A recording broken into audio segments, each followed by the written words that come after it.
Alô, amigos. Começa aqui mais uma edição do podcast do Gente que Fala.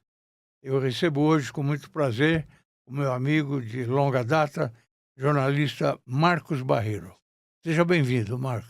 Barreiro. Muito obrigado pelo convite. É uma satisfação revê-lo e estar aqui com Faz você. tempo que a gente não se vê, né? Faz um bom tempo, É, faz um bom tempo. Essa é é, uma grande oportunidade para a gente bater um é, papo aqui, isso. conversar, né, E por isso trocar que eu ideias. convidei também você para poder revê-lo. Que maravilha. O Marcos Barreiro é jornalista, a gente vai contar a história dele também. Escritor e professor. Você nasceu em São Paulo? Não, eu nasci no interior de São Paulo, Que uma lugar? cidade chamada Assis. Assis? Assis. Sim, conheço Assis. Passou a infância lá. A infância, sim, a infância e um pouquinho da juventude, mas eu saí muito cedo. Você pegou aquela infância de jogar bolinha de gude e tal ou não? Já tinha Não, não, não. passado? Bola mesmo, bola de capotão. Capotão. Joguei bola. É. Por incrível que pareça. Bons tempos aqueles, né? Bons tempos. Era uma É. outra Não infância, existia era uma outra celular. infância de um É, outro mundo, né. Era um era. outro mundo, Totalmente, né? totalmente. Mas a gente pegou todas as mudanças aí, né, Marcos? Todas, É, todas. Inclusive na nossa atividade na área de comunicação, a gente pegou muita é, mudança. Eu é. diria para você que nós assistimos às principais mudanças Sim, nessa área sim. da comunicação, do É, jornalismo, é, da literatura, da música, e tudo em função do quê? Da história do Brasil. Que a é, história do Brasil mudou muito, é. né. Se a gente pegar meados do século passado, ali, vindo de Getúlio para cá, para Sim, não sim, voltar muito, sim. mudança atrás de mudança, É, né. Se é, você tem Getúlio, você depois tem a era JK, depois é, você tem uma longa ditadura, um período de sombras, é, depois você tem a partir de 85 você tem a chamada redemocratização, e o é, Tancredo morre, e todos aqueles episódios que é, foram inesperados na história do e Brasil, alguns muito né, tristes, né? É, muito tristes e que é, mudaram o rumo das é, coisas, né, isso. mudaram muito o rumo das coisas. É, E uma sucessão, por incrível que pareça, uma sucessão de rupturas, de fraturas na é, sociedade brasileira em função da é, política, em função do Estado é, brasileiro. O é, Estado brasileiro é aquela hidra de Lerna, aquele gigante, é, né, que você não sabe direito quem é ele, mas você sabe é, que ele está com a mão no seu bolso. é. Barreiro, você decidiu ser jornalista com quantos anos? Olha, eu não foi nenhuma decisão, eu acabei indo para a redação de jornal do interior, Sim. eu acabei indo para a redação Lá em de Assis mesmo? É, lá. Eu tinha 16 anos, por 16 aí, anos. 16, 17 É, anos, né, é. porque eu chego aqui, eu já Começou sou bem cedo. muito cedo, É, muito cedo porque, eu já pensava em dar um rumo para a vida e comecei a ganhar concursos de redação, sim. né, Dia da Ave, Dia da Pátria, então eu fazia redação e, como eu lia muito, eu tive bons professores, tive muita sorte de ter bons professores, que eram formados numa Faculdade de Filosofia, Ciências e Letras, que tinha sido fundada pelo Soares Amora, o professor que fundou a Soares TV Cultura Amora foi também, presidente da depois. TV Cultura, É, né. E o Soares Amora levou para lá o Antônio Cândido, né, levou para lá alguns portugueses exilados do salazarismo, como o poeta Jorge de Sena, e esses professores da universidade é que formaram os professores do curso secundário. Que foram me dar que felizmente foram meus professores. Então eu tive bons professores de história, é. bons professores de português, de redação, uma ótima professora de francês, embora eu não saiba nada de francês. Aliás, eu sou analfabeto em todas as línguas, em todas as línguas, né. Não é o seu forte. Mas, eh, o que que por que você gostou do jornalismo? O que te fez gostar do jornalismo? Eu penso muito nisso. É, Eh Na verdade, a opção que eu tinha, e eu vi que eu levava jeito para coisa, aquilo que chamam de vocação, sim, em função das redações, sim, né, do que eu vinha conseguindo na escola, de ganhar os concursos e a habilidade que eu tinha, em função muito de ler muito Monteiro Lobato, ler muito Jorge Amado. sim, Jorge Amado sim, me abriu um horizonte sim. enorme, Quem não leu, Capitães né? da Areia, É, né? Quem não leu? Você veja, o É, Capitães da Areia da é, década de 30, do chamado é, ciclo do romance nordestino, que teve é, Zé Lins do Rego, é, escreveu sobre a cana-de-açúcar, os engenhos como é, ninguém, teve lá o Graciliano Ramos, que é. é um dos escritores que eu admiro demais, que me influenciaram demais, né? Até isso mudou, né? A qualidade Raquel de mudou. mudou, É, mudou, é, mudou. A gente pode falar infelizmente. depois disso, aprofundar É, um pouco, é, para fazer um raio-x da literatura brasileira hoje, é, né. É é, claro que eu não estou reivindicando que hoje tenhamos um romance regionalista, é, que é aquele romance de 100 anos atrás já, é, né, dos é, anos 30, é. que se convencionou chamar os Machado de estudiosos. Assis e por Não, aí Machado vai. já é anterior, né. É, O Machado já influenciou é, essa geração. é, Agora o Machado é aquela história, o Machado é o Pelé, é, né. é, O Machado não entra em concorrência com é, ninguém, ele está é, acima, ele paira acima, é. né, sentado à mão direita ali. Agora você vê a língua portuguesa como é, né? Você acabou de dizer que o Machado é o Pelé. O Pelé, quando se fala em Pelé, se fala em coisa boa, né? Coisa boa. É, É. elogio, é um elogio. É, É, é. E veja bem, é, e o Pelé mesmo, é. talvez o brasileiro mais conhecido no mundo em todos os tempos, nos Sim, 500 anos de Brasil, com certeza. ele foi malhado aqui em várias situações, É. em várias ocasiões. Problemas pessoais, inclusive, dele que vieram à Pessoais tona. mas É, coisas equivocadas a respeito é, de filhos, não é. Ele teve problema com uma filha, mas teve outros filhos que ele adotou e conviveu. Então é, fica estranho ele adotar todos os filhos que ele teve, estudar, é, bancar os 2 filhos desta moça com quem ele teve problema, que na verdade ele teve problema com o genro, me parece, é. né, com o genro, né. E haver então, só um filho deu problema, esses filhos todos que ele teve fora do casamento, é estranho, é É, estranho. é, Depois as declarações que ele dava, é. né, ele Olha ele ele ele aí. dizia algumas coisas que as pessoas contestavam, nós vivíamos ali um momento de exceção, exigia-se dele um engajamento que ele não tinha, ele não era um cara politizado, né. O Pelé não tinha uma memória essa aqui, essa imagem que está aqui, é de 1974, quando ele anuncia a volta ao futebol, Isso. a Foi com... volta ao E futebol. você foi, É, foi com você. foi É, comigo, essa reportagem foi para é, a Gazeta Esportiva, é, e depois eu fui fazer a cobertura, né. Eu é, acompanhei os primeiros jogos dele no Cosmos. é. Você é santista por causa disso ou não? Não, não, eu sou corintiano, Você é corintiano? da vertente agrícola, raiz. Sim. Tá certo. E como repórter da revista Manchete, Barreiro, você acompanhou Quércia na votação de uma escola lá em Campinas. Ele obteve 4.630.000 votos para o Senado, que naquela Impressionante, altura era uma votação monstruosa, significativa, monstruosa. em plena ditadura, né? Exatamente. Aqui É, foi o seguinte também, né, tem essa imagem aí, é.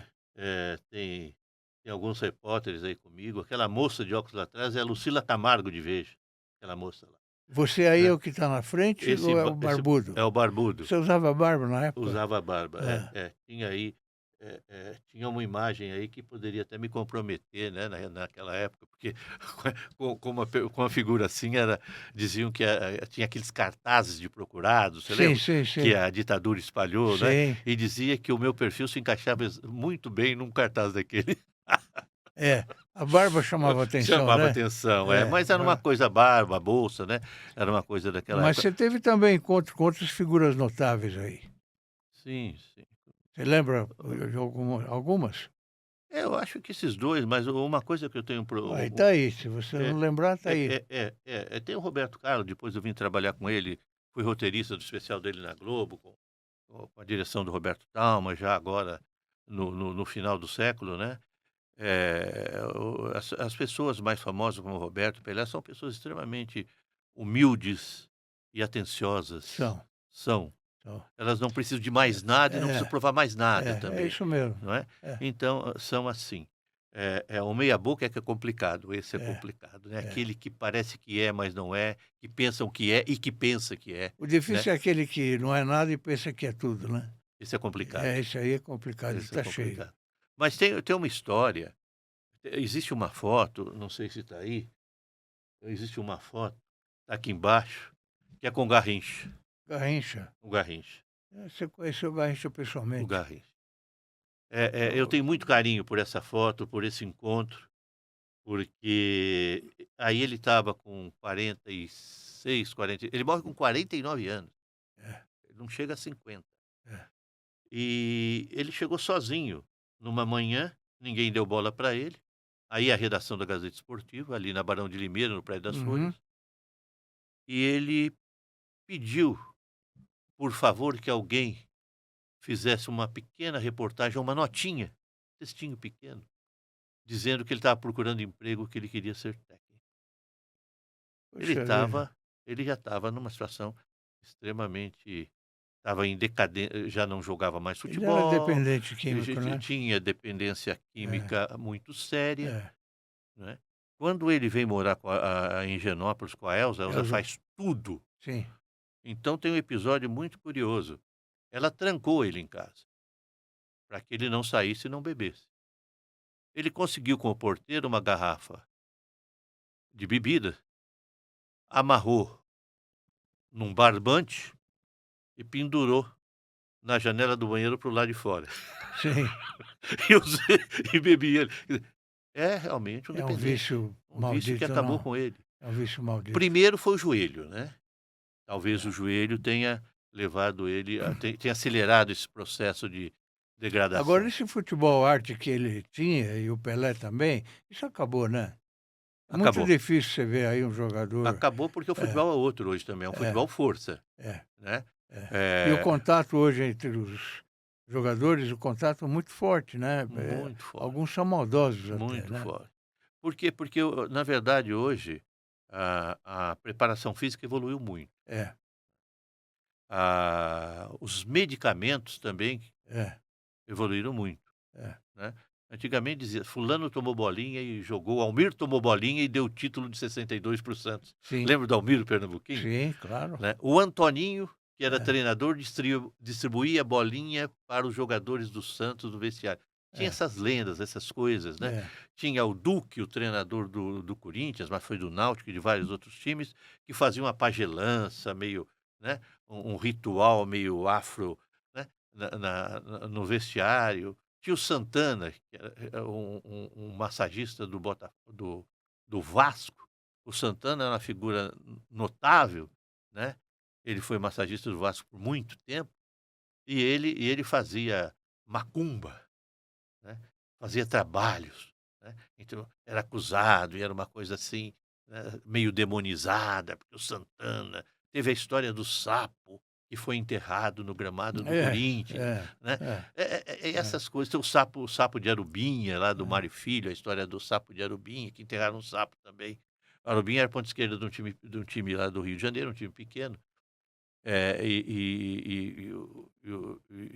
Ele perderam um jogo para o Fluminense ou para um time grande, e o Arubinha jurou que foi para o Fluminense, e ele jurou que o Fluminense seria campeão por tantos anos, e teria enterrado um sapo também lá no É, gramado e tal, e realmente o Fluminense não foi campeão, por coincidentemente é, não foi, é. né, então se espalhou a lenda do Agora, Arubinha também. Hoje Barreiro, não, hoje é uma coisa muito profissional. então, pela O oportunidade, jogador é nós negócio. estamos aí na porta da Copa do Mundo, né? Você acha que o Brasil chega lá?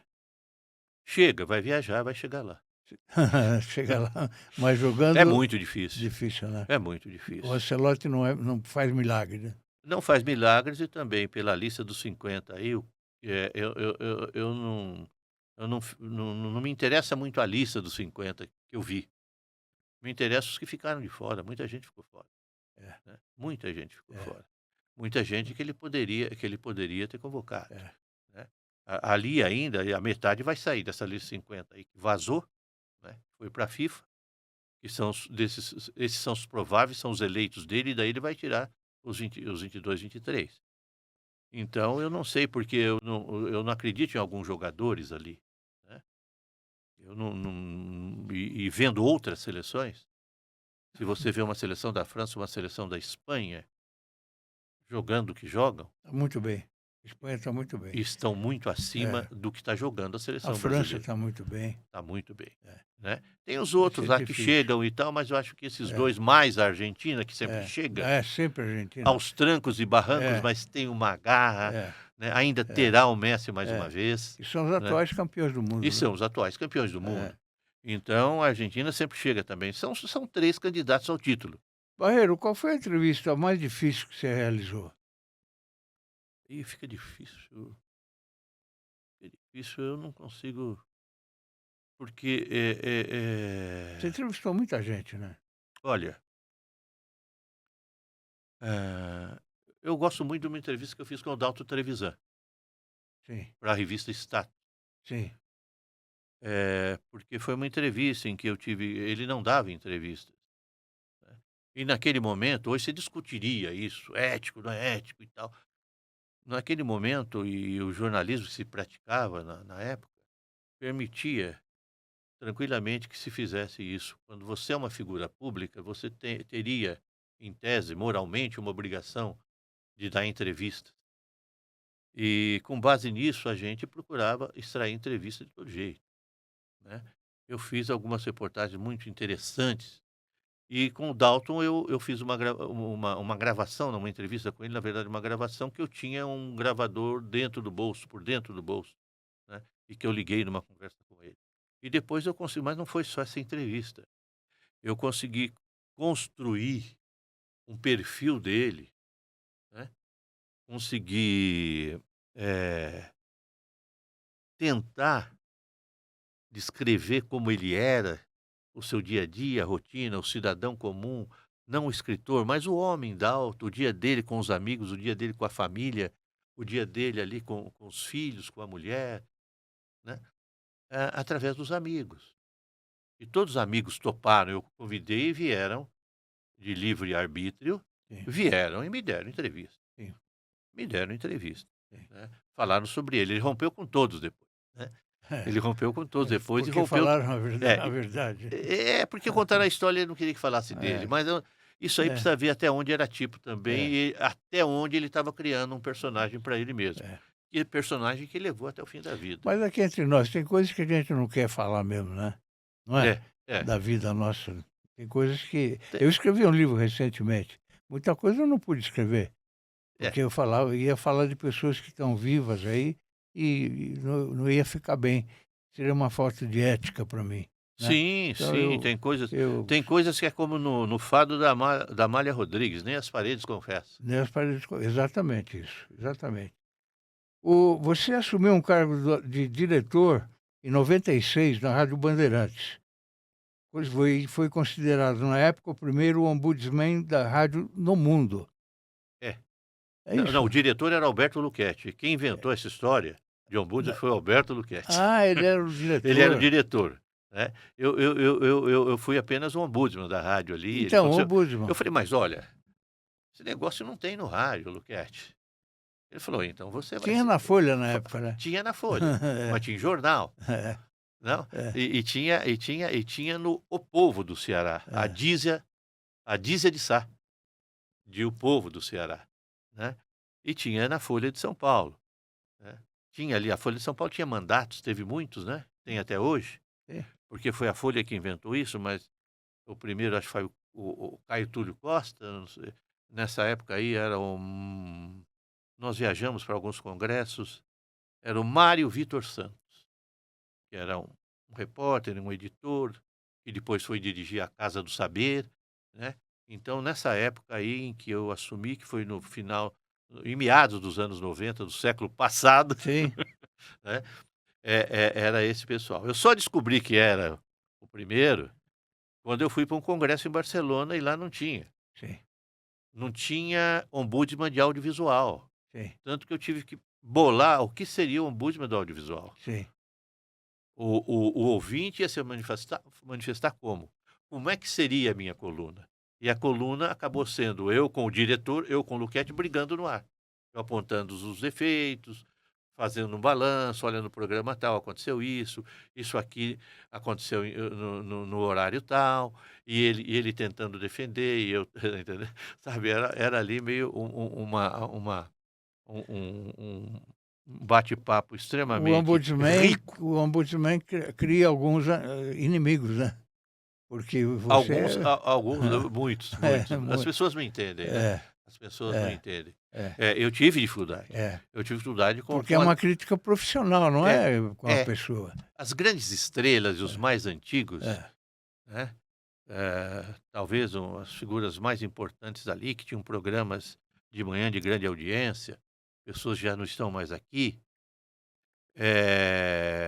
ficaram irritadas e achava até você está fazendo um dia um deles me disse: você "Mas está me você está fazendo o jogo de prejudicando, fulano, está me tá fa prejudicando. tá me prejudicando, É, porque falando isso você está fazendo o jogo de fulano". é, Como na política, é, não faz isso, não dá essa declaração, você está fazendo o jogo desse, está fazendo o jogo daquele. E não era nada disso, era uma coisa técnica, né, é. bem técnica.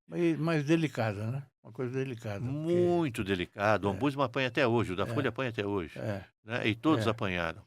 Depois você foi com o Luquete para Globo ou não? Fui, fui, Com o Luquete? fui quando ele Sim, foi com para o lá. Faustão. E outras coisas, né, fiz outras coisas lá também, né. Ficamos lá fazendo uma porção de coisas e de criações, O e o programa lá se encerrou em 2021, o qual Faustão. sim, sim, É, parece que é. foi. Eh, aí o Faustão aí, tomara que a É. saúde dele melhore de vez, né, Isso Barreiro? é um cenário antigo, né. É. Você Acho lembra o que você que estava falando para ele aí nessa foto ou não? não, não, não Não lembro. lembra? Alguma coisa, isso aí é um intervalo, né, É. então se você entra e sopra alguma coisa e sai. Ele está prestando atenção no que você está falando, olha lá. Mas depois esquece. Esqueceu? Tá certo. Como é que você descreve a sua atuação na Globo? Olha, a televisão é uma coisa extremamente complicada, todo Eu sei audiovisual é disso. extremamente complicado, Eu sei. porque quando você está fazendo a mídia impressa, você, eh, é uma tem um apelo muito menor, e o prestígio daqueles que exercem a imprensa escrita pela própria natureza de um país iletrado e das tiragens mínimas que Sim. tem a mídia impressa, que É, tinha e é, agora é. Piorou muito. piorou muito, É, né, você não tinha longo alcance e as pessoas não relacionavam também o seu nome, né, exceto alguns casos de grandes colunistas e tal, é, né, com a reportagem. Ele estava mais preocupado em ler a reportagem do que ver o teu nome, quem assina e tal. Quando você vai para a mídia audiovisual, sobretudo a televisão, em que você põe a cara e que você passa a ter prestígio, passa a ser conhecido, né, a ser abordado na rua, aí a feira das vaidades vira uma feira das vaidades e todo mundo se julga muito mais do que é, né, e os conflitos são muito piores, são terríveis, a concorrência, e então é um meio difícil de sobreviver. Mas não é diferente um ambiente de televisão da Globo, da RedeTV, da TV Rodoviária e de Hollywood. é, Não é. Isso é da natureza do meio, é. né, da natureza do Eu meio. tive um período que eu fui editor-chefe do Jornal Nacional, né, aqui em São Paulo. Era ao vivo aqui. Eu chegava na televisão todo dia, não sabia se a cadeira ainda era minha. É terrível isso, né? É terrível. É. Eu E devia levar a cadeira para casa. devia me Leve e me traz. assegurar, né? Se garantir. Você depois fundou junto com o Luquete, ajudou o Luquete na AltV, A que era a UTV. televisão da internet. Foi Que era pioneira, uma né. ideia, Uma ideia formidável, fantástica, é, pioneira, é. né. A gente não tinha streaming naquela época, travava, né. Foi em 2000, quer dizer, então foi um trabalho pioneiro, ganhou muitos prêmios e tal. É, Foi uma experiência muito interessante.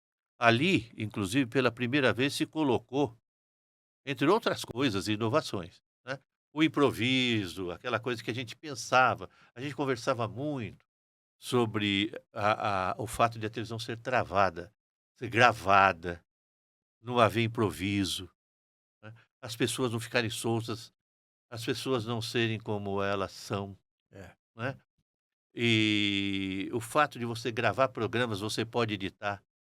Se você edita, você faz uma outra narrativa que não é aquela. É, é, Então essas coisas todas eram discutidas, porque quanto mais natural e mais ao vivo era melhor, e a MTV era 24 horas ao vivo. é, Então esse era um ponto muito positivo. é. Errava, pulava em frente, pedia desculpa Sim, e tocava o barco, sim, né. sim. E uma outra coisa interessante, mais técnica, que era o computador, que hoje todo mundo usa, era o apresentador com um computador à frente, É, na interação sim, com o telespectador, que no é, caso lá era o internauta. é, Isso foi inovação também, não tinha lugar nenhum. é, Não tinha em lugar nenhum. A UTV tinha lá o seu computadorzinho, né, é. e tinha todo mundo xingando você ali. Você batia o olho, xingando, você tocava em frente. E tinha que ser aquela coisa da rocha, né. S Vem água como vier, você tem que estar firme ali, É. né. Esse programa que Gente que Fala teve na AltV naquela época também. E hoje nós estamos falando também para a AltV. Que maravilha, É, que maravilha. é. O Luquete é um amigo meu, de muitos anos, desde 1979. 79. Então é uma pessoa com quem eu sempre me dei muito bem. E ele é muito criativo, ele não tem medo, ele mete a cara, né? E, e faz um ótimo jornalismo. O Luquete tem algumas características, algumas virtudes, que, muito raras no meio, É, né. Que agora, eu acho que o desprendimento dele é, é uma o arrojo, é, né, é uma coisa elogiável, realmente, é, entendeu. E ele tem uma visão, né. Eu digo sempre, a gente nunca deixa de ser repórter, né. é. Ele que foi um repórter por 30 anos do Sim, Estadão, um sim, grande repórter, é, né. Ele tem ele consegue enxergar certas coisas é, que a maioria das pessoas e dos profissionais na profissão não enxergam. é, A UTV ele enxergou. é, E ele enxergava coisas e tinha sacadas extraordinárias. é, Na Globo ele começou a ver que os artistas não davam resultado, não davam ibope, porque os artistas que iam aos domingos no programa de auditório, esses artistas já estavam nos outros programas durante a semana. Era mais do mesmo.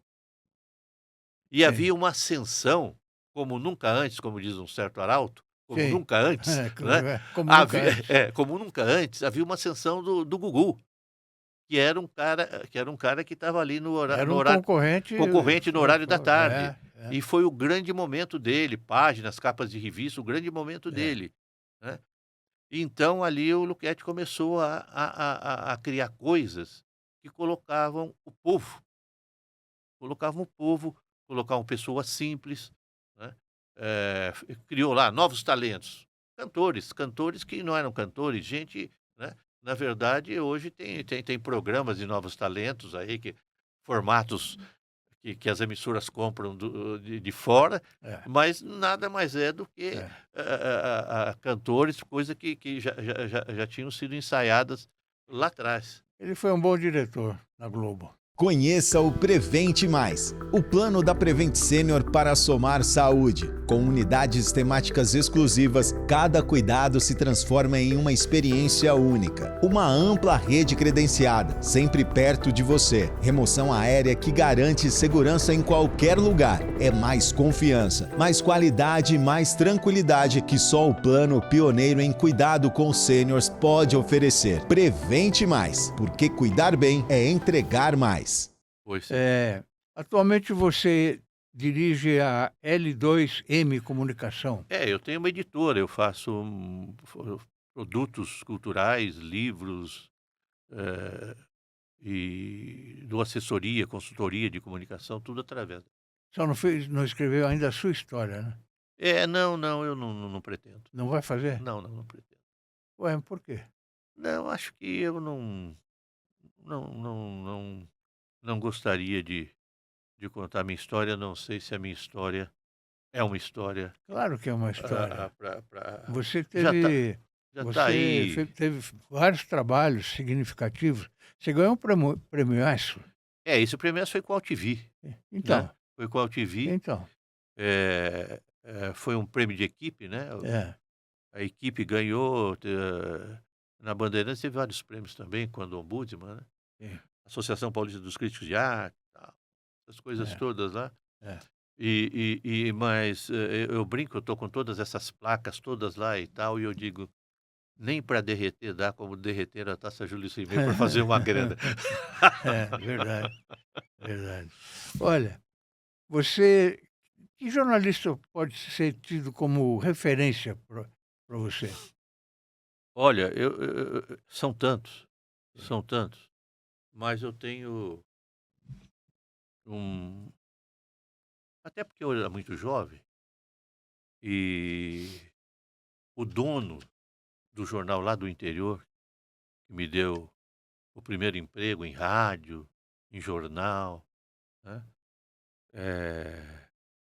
chamado Egídio Coelho da Silva, Lá em Assis, né? lá, ele morava em São Paulo, ele tinha lá rádio, jornal, um complexo lá, fazia jornal para várias cidades, ele tinha uma editora, e mas ele era fiscal de rendas do estado em São Paulo, era de Botucatu e tinha um jornal lá. Acontece que ele entrou, já senhor, ele entrou no jornalismo da FAAP, foi estudar jornalismo. E ali ele teve contato com gente muito importante, naquela época a FAAP tinha professores notáveis. E ele levava todas as informações que ele tinha em sala de aula, e aos sábados ele viajava para lá e fazia reunião com a gente, Ah, fim de né. semana. É, é. E ele me ensinou coisas básicas que eu nunca mais esqueci. Ele observava, ele viu que eu escrevia durante, você falava: "Não, mas isso aqui, olha o que você fez aqui, olha, não faça isso", né. Eu lembro que a coisa da réplica e da tréplica, ele falou: "Quando você for fazer uma réplica, não repita aquilo que o teu oponente disse, porque muita gente pode não ter lido e você vai informá-lo, Exatamente, vai informá-lo de. exatamente. Então você começa a É, sua réplica citando que foi ofendido ou agredido ou coisa parecida, ou simplesmente dizendo que discorda, mas não coloque na sua argumentação as informações do ataque que você sofreu, você sabe ou da que ideia exposta com a qual você da qual você discorda, é, né. o que você está me contando se assemelha muito com o meu início, que foi em jornal de bairro. Em jornal de bairro, você faz a reportagem, escreve, depois redige, revisa e faz tudo, né? Tudo, E é tudo. um aprendizado. E na época era o Armando da Silva Prado Neto, o dono do jornal. E ele fazia as críticas, assim como você está É, essas contando. pode Eu parecer uma aprendi coisa muito com irrelevante, mas ele. é É, é o beabá de quem é, tem 16 anos e está é, começando, né. De lá eu fui para a Rádio Bandeirantes, aí já estava na grande imprensa e tal. Mas comecei em jornal de bairro, que é uma delícia. É, é. Porque você vê Barreiro, tudo, você vê é, tudo. Barreiro, olha, eu tenho nosso grupo tem o Orbis News, que é um portal só de artigos. É inédito, eu não conheço portal nenhum só de artigos. E tem gente aí muito conhecida escrevendo. Que maravilha. Personalidades notáveis, profissionais liberais, sempre gente com conteúdo que tem aqui. E Que está à ótimo, sua disposição. Você gosta de escrever que e maravilha. eu ficaria muito honrado com um artigo seu, tá bom? Muito obrigado. Você foi professor de jornalismo e radialismo na PUC de São Paulo. Eu fui em vários lugares, mas o tempo eu permaneci na PUC mais tempo do que em outros lugares, Na PUC você ficou mais tempo. uma década por aí. Como é que foi essa experiência? Uma experiência muito boa, mas o ensino hoje está muito diferente, Eu né, eu ia perguntar, está muito eu ia diferente. perguntar. Está muito diferente, digamos assim, os alunos, a matéria-prima é outra, né. Você tem as relações são muito conflituosas hoje, né. Os alunos têm outras informações, vêm com outras informações, e aí e às vezes se estabelece um conflito, que, às vezes leva ao impasse, fica uma coisa irreversível. Alguma coisa comportamental, né? Tem também, tem É, também. Na verdade, são gerações e gerações, que vão se sobrepondo, Sim, e é espantoso como de uma para outra, não, mudou, né? a geração tal, geração Z, geração... Agora, hoje você muda a cada momento, a cada instante, porque você tem o mundo todo dentro de um celular. Você tem todas as informações para o bem ou para o mal, né? Você tem a inteligência artificial que em segundos te dá um material que É, 10 anos atrás você levava dias é, pesquisando. é, E o grave disso é que com muito erro. é, Ontem mesmo eu é. procurei uma informação, eu tinha a informação, procurei, e a inteligência artificial, várias Tava fontes me errado. informaram errado, É, é, mas um erro absurdo, é. Isso acontece um mesmo, erro já vi. absurdo. É, E já uma vez eu puxei e falei: "Você puxou tua biografia?" é. Eu puxei a minha biografia também uma vez, né. Falei: "Vamos ver o que que falam de mim". Sim. Acertaram tudo, mas cometeram um erro absurdo, Hum, dizendo que eu era fundador da CBN, em cuja calçada eu nunca passei. sei. Tá vendo? É. O perfil do jornalista, então, que você está falando aí, mudou o perfil. O estudante de antigamente era mais comportado com o estudante de hoje em relação ao professor? É, hoje não, o professor está Não desacralizado, tinha né. mais respeito? É, Não, é, havia aquela figura. Eu me lembro muito bem que eu comecei a dar aula com uns 27, 28 anos, na Universidade de Mogi. sim, E eu dava aula num silêncio absoluto, eu falava, falava, falava, abria para o debate e para a conversa, e no fim da aula, eu ditava aquilo que eu havia falado, para que eles tivessem no caderno, porque eu sabia que ali eu tinha um extrato social periférico hum, e que a maioria não tinha dinheiro para comprar livro. sim, Eu era um professor privilegiado que tinha livro, mas meus alunos não podiam comprar livro. Aí eu ditava o que eu tinha falado, e eles anotavam, e eu observava que todos anotavam, né.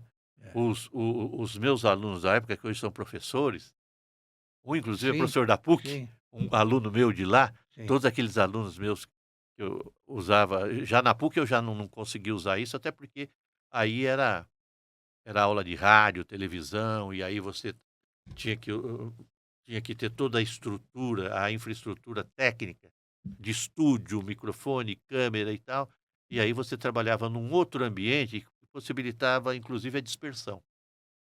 Então era um outro tipo de aula já.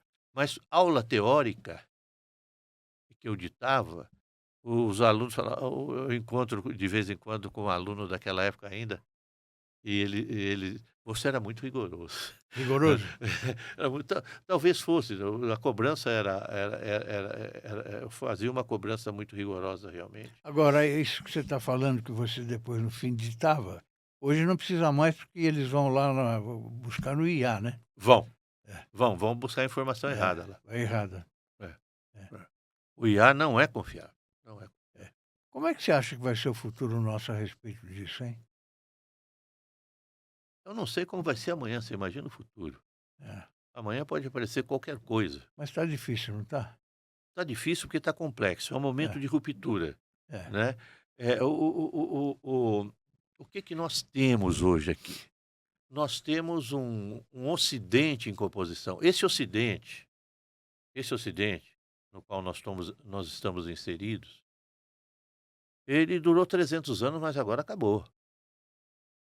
O George Steiner, que é um filósofo, e ele é um filósofo, eh da primeira metade do século passado, que foi a formação dele, e ele viveu na Europa, e ele então tem uma visão de Europa extremamente erudita, ele é um homem, não existem mais intelectuais como ele.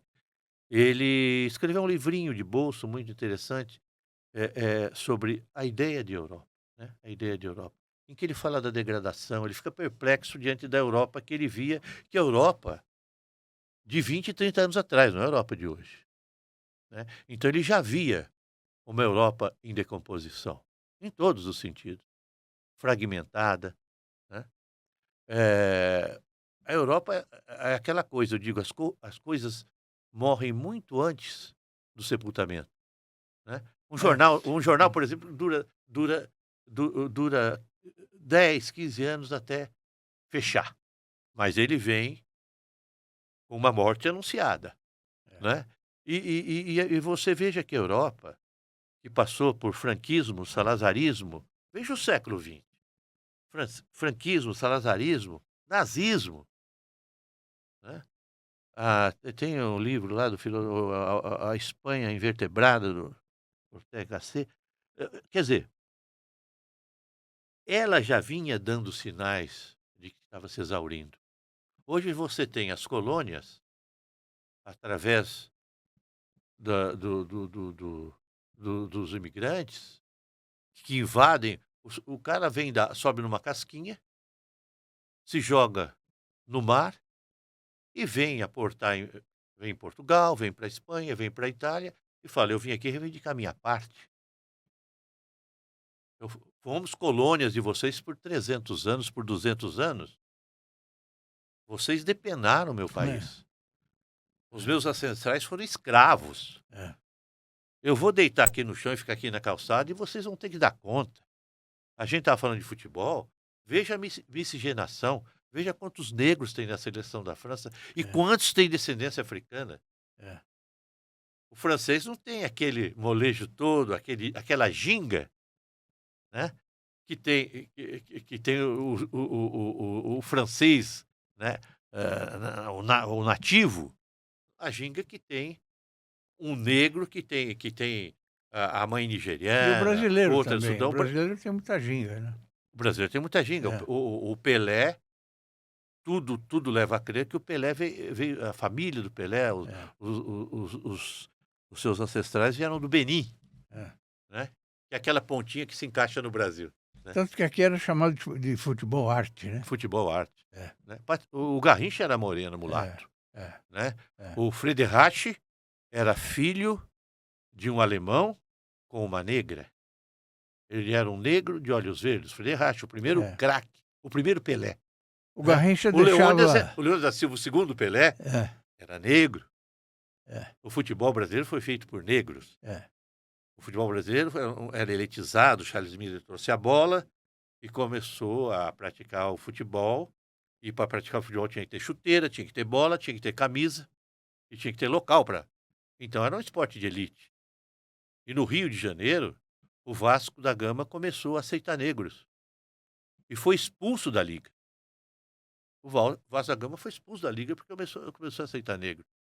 E depois não teve jeito, porque os clubes viam que os negros que praticavam, os negros e os meninos negros que praticavam futebol nos campinhos de terra, chutando qualquer coisa, qualquer bola, qualquer coisa esférica, eles tinham uma ginga e tinham um jeito que eles eram melhores do que os filhos do Coelho Neto, o escritor, que eram brancos e jogavam no Fluminense.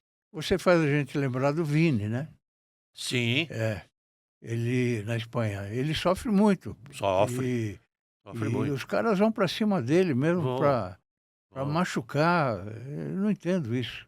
Eu não entendo. Mas isso é histórico. Você vê que quando vai time brasileiro jogar aqui na própria América Latina, na América Espanhola, há um preconceito enorme também. O Domingos da Guia foi jogar na Argentina, Pai do Ademir da Guia. pai do Ademir da Guia, É. ele era negro, né? É. Ele passou maus bocados e toda vez, não, antes da Copa do Mundo, o que havia era campeonato sul-americano. Era o campeonato mais importante entre seleções que existia no continente. E depois teve taça isso, taça aquilo e tal. Mas o campeonato sul-americano era muito importante. E quando o Brasil ia jogar no Uruguai, na Argentina, no Chile, os jogadores brasileiros eram chamados de macaquitos. Já lá, macaquitos. Já na época. Né? Eu tenho um livro que conta a história do confronto de Brasil e Argentina, e o autor reproduziu uma página de jornal argentino, que tem foto lá do Leônidas, do Domingos, dos negros, Fausto a Maravilha Negra, né? esses jogadores dos primórdios, do amadorismo do futebol brasileiro, Sim. né? Todos negros. Tinha o Didi, tinha um É, monte. é. Então, tá lá. Vem aí os macaquitos brasileiros. Que coisa, né? Já nos anos 20. Que coisa. O profissionalismo no Brasil é de 33. Era esporte amador ainda, já era macaquitos. E chamam ainda hoje e fazem os gestos, né, ainda hoje. E o Vinícius padece disso lá na Europa também, que tem nos países europeus é um grande preconceito também. É. Né? Eu fico muito triste quando eu vejo isso, viu? Porque o racismo não leva a lugar nenhum, né? Eu acho mais é que nós temos que respeitar todo mundo. Amarelo, negro, azul, verde, vermelho. Essas Tá questões, certo? essas questões identitárias todas que hoje são muito discutidas, precisam mesmo ser discutidas, são coisas relevantes. É, Os movimentos também precisam ter uma noção de não exacerbar para não comprometer e macular a própria causa. é. Né? É. Mas isso vai ter equilíbrio. Vai chegar que o momento em que vai ter equilíbrio. Eu acredito que vai se chegar, a sociedade vai acabar compondo e dialogando melhor, né? Mas que há bolsões extremamente racistas, xenófobos. É uma pena. E o Brasil tem. Tem, O Brasil é muito grande. tem. O Brasil é muito diferente. O Brasil tem e né? tem bastante. E tem. E você sabe que tem, a gente sabe que tem. Vamos Realmente. falar um pouquinho dos seus livros. Começando por esse grande aqui. Vai estar livro pesado, hein? Eu digo sempre Esse o aqui seguinte: é o Brasileiros. empresários brasileiros. Latif Abrão Júnior e Marcos Fizemos Barreiro. juntos. Latif Abrão Júnior. Esse aqui, Isso, ó. isso. Esse foi feito quando? Esse livro ele já está numa terceira edição. A primeira edição já saiu já faz uns 10 anos. Na verdade, ele é um livro que existe, Fala sobre... mostra empresas e empresários. Ele conta, na verdade, a história do capitalismo brasileiro. Sei. Começa lá nos anos 60, começa contando a história da Rumizeta. Passa pela mídia, com a história da Manchete, a história da Abril. Eu tive uma Romizeta. Hoje é objeto do desejo de muita gente e é muito caro. Né? É muito caro, porque é objeto de condicionador. Deve ter umas 100 Romizetas por aí. Esse aqui, olha... Esse é um livro recente, é um livro de contos. É livro de contos. Marcos Barreiro, Malditos Sejam. Está nas melhores casas do ramo, na Amazon. Onde é que na Amazon. Amazon. Perfeito. É o mais fácil, Pega né? esse daí para mim, Marcos. Esse aqui não está disponível. esse aqui é um livro de poesia. Ele não está disponível porque ele tem uma história muito curiosa. O capista desse livro brigou com o editor. Entrou na justiça. Direitos autorais e tal. Eles eram até compadres, mas entraram em conflito em determinado momento. E ele conseguiu, com uma juíza desavisada, evidentemente, que todos os livros que ele tivesse feito fossem recolhidos. Isso pegou o Glauco Matoso, pegou um monte de gente, mas um monte de autores, Mas porque qual era o motivo alegado? ele não queria que isso, ele queria uma prestação de contas de direitos autorais que ele achava que a conta não batia. Ele entrou reivindicando, na verdade, Sim. direitos autorais de obra de arte sobre as capas que ele fez. Sim. Recebeu X e queria Y. E foi à justiça.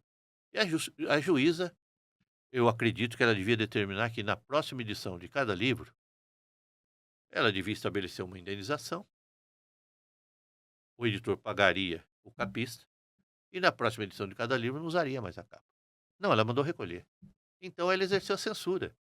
E 200 autores foram censurados. Sim. Então esse livro não está mais disponível por isso. Ele está censurado. Você tem esse exemplar e mais os dois? Mais 2 ou 3 exemplares. E não, aqui, não tem à venda e tal. Assis de A a Z. É na forma de enciclopédia de verbete, né? Personagens, locais, de Assis. histórias. Todos de Assis. Na forma de verbete é mais fácil de ler e de É consultar. uma homenagem sua à sua cidade. Quando, no centenário, em 2005, foi feito para o centenário em 2005. Já são aí mais de 20 anos também que ele foi publicado. Barreiro, o que mais incomoda você na política de hoje? Olha, o que me incomoda é esse Estado monstruoso, disforme, que ora serve a um, ora serve a outro, e que não e que virou um instrumento de opressão, de exclusão, e não interessa quem esteja no poder, ele será usado contra a população, contra aquele que tem o direito de voto, tem o livre-arbítrio do voto. O Estado está de costas para a nação, de costas para. E então isso incomoda muito, porque todos os problemas derivam daí. Derivam de não ter um projeto de nação. O Brasil não ter uma identidade ainda depois de 500 anos. Se você pegar algumas coisas, são chocantes. Alguns episódios da história brasileira que você vê desde a Carta do Caminha. Sabe como é que se encerra a Carta do Caminha? Ele pedindo para o rei, para resgatar de uma colônia, o próprio genro que tinha roubado um padre e assaltado uma igreja. Esse é o final da Carta do Caminha, que é o quê? É a carta de fundação do país e é a carteira de identidade, é a RG do país. Tem lá, o que ele pede? Ele pede um jeitinho. Por favor, se digne. Me quebra esse galho. Se digne. Dá um jeitinho e solte o Jorge. Né? Ele dá o nome. Meu genro que está na colônia. Ele não fala, mas está aprovado a pesquisas e a livros. Isso é largamente sabido. Né? Ele tinha invadido uma igreja, tinha assaltado a igreja e tinha dado uma surra no padre. Isso está na carta. Aí, só para emendar, Sim, só para emendar, vai. só para emendar. Aí o Anchieta chega aqui, 1534, né? Ele subiu na boa, Anchieta. E o Manuel de Nóbrega também, que estava velhinho. Anchieta tinha 19 anos, né? Era um açoriano. Agora, o padre Manuel de Nóbrega está velhinho já, tá velhinho e tal. Eles subiram, mas eles mandaram o padre Nunes, que tinha o apelido de padre voador, porque eles chegaram no litoral, e do litoral acima, serra acima, e no meio do mato, imagina 1530, são 700 metros. E esse padre Nunes, ele veio de batina voando no meio do mato para chegar para ver se realmente existia um planalto e se era interessante a se instalar ali, né? E montar uma igreja e tal, e começar a catequese dos jesuítas, né? E que os jesuítas que chegaram aqui primeiro, na Companhia de Jesus, né? E ele veio, então, ele era do grupo do Nóbrega, do grupo do Anchieta, ele veio para cá e descobriu. Aí o que aconteceu? Primeira Câmara Municipal, tinha lá uns 3, 4 vereadores. As construções eram extremamente, os índios faziam, sapé e tal. E trouxeram de Portugal uma porta de madeira que era como se fosse ouro, era raro. E um cofre de ferro para guardar as atas da Câmara. Um dia um vereador falou: eu vou levar para mim. Veja bem, se você pegar os fatos de hoje do noticiário, não tem diferença. Tem diferença só de tempo, mas Sim. de questões morais, não tem. Sim. Eu vou levar para mim isso aqui, mas é um bem público, né? Era da Câmara Municipal, era para guardar as atas. Claro. A porta era para vedar a porta era a porta, para vedar o acesso. Né? Ele levou a porta e levou o cofre. Foi instado a devolver e teve toda uma confusão. Foi formado um exército. O exército era índio. Os índios com flecha sobre vara e tal foram lá buscar tomar dele em casa e tal. Aí, com muito custo, ele devolveu a porta. Aí falaram: e o cofre? Aí ele devolveu a porta mediante um pagamento. Era 500 alguma coisa na moeda da época. Falaram: e o cofre, você não vai devolver? Ele falou: são outros 500. Daí a expressão. Nós temos tudo isso na origem na origem disso aqui, É. né. Então, aí você vai para uma guerra do Paraguai, um massacre. Você vai para uma guerra de Canudos, massacre. É. Massacre de religiosos, não são É. fanáticos. Eles É. tinham uma religião diferente da religião É. que prevalecia. Massacre, né. Você vai para a guerrilha do Araguaia, massacre. É. E teve dedo duro lá ainda. É. Teve delator na guerrilha do Araguaia. É. Que está por aí. É. Teve delator na guerrilha do Araguaia. São poucos os que ficaram vivos, É. né. Aqueles que lutaram, como Oswaldão, como a Helenira Nazaré, aqueles morreram lá, lutando por uma causa na qual eles acreditavam. E os delatores ficaram vivos. Então vem de longe, vem de longe. Vem de longe. Barreiro, chegamos ao final do programa. Ficou muita coisa para a gente conversar. Fica por outra vez. Então, para outra vez, eu quero que você volte aqui para a gente terminar a conversa, tá bom? Vamos falar de Muito outras obrigado coisas, pela tal. sua presença. Fiquei feliz em revê-lo, porque há anos não via você. Não mudou nada. Ele está como sempre foi. Isso é muito E bom. agradeço mais uma vez a presença, tá bom? Muito obrigado, muito Ao obrigado. nosso amigo espectador, o meu muito obrigado. Fiquem com Deus e até breve.